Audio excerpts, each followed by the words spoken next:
পেঁয়াজ, আদা, রসুন, মরিচ, হলুদ, এগুলো একটু জিরার গুঁড়ো, এগুলো সব মিলিয়ে মাখিয়ে আমি মাছটাকে গরম তেলে দিয়ে দিলাম। এখন আমি মাছটাকে ভাজতে থাকব।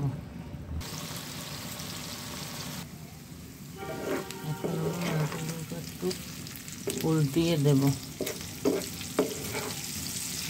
এভাবে নেড়ে চেড়ে মাছগুলো একদম ঝুরঝুরে করে ভাজতে হবে।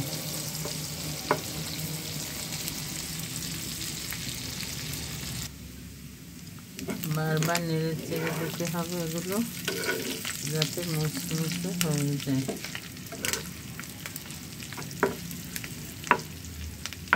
এভাবে বারবার মিশিয়ে মিশিয়ে দিতে হবে। চুলার আঁচটা মিডিয়াম আঁচে থাকবে, তা না হলে পুড়ে যাবে।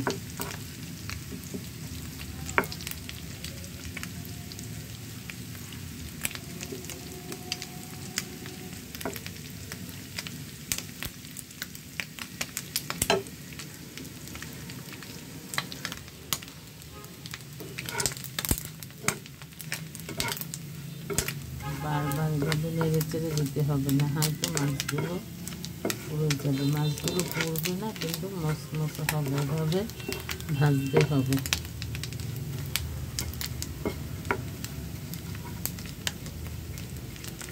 এইভাবে খেতে মাছটা খুবই মজা হয়।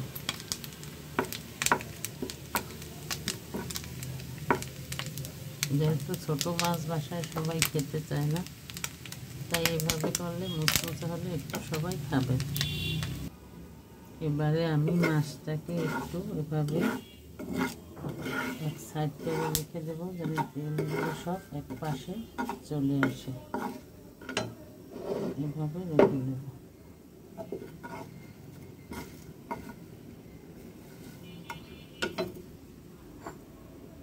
আমি একটা বাটিতে মাছগুলো উঠিয়ে নেব।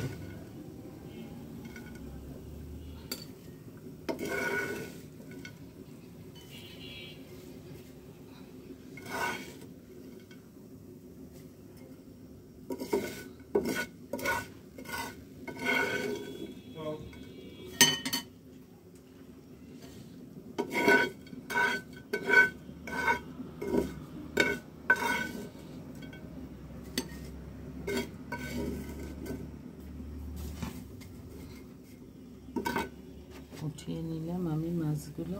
হয়ে গেল আমার মজাদার মুচমুচে মাছ ভাজা। এভাবে সবাই খেয়ে দেখবেন, খুবই সুস্বাদু এবং গরম ভাতের সাথে খেতে খুবই মজা লাগে। আপনারা ইচ্ছে করলে পেঁয়াজ কাঁচামরিচ দিয়ে আবার মেখেও খেতে পারেন, আবার শুধু এভাবেও খেতে পারেন। আমার কাছে শুধু এভাবেই ভালো লাগে, তাই আমি এভাবেই খেতে পছন্দ করি। গরম ভাতে এটা খেতে খুবই সুস্বাদু হবে। আল্লাহ হাফেজ, সবাই ভালো থাকবেন।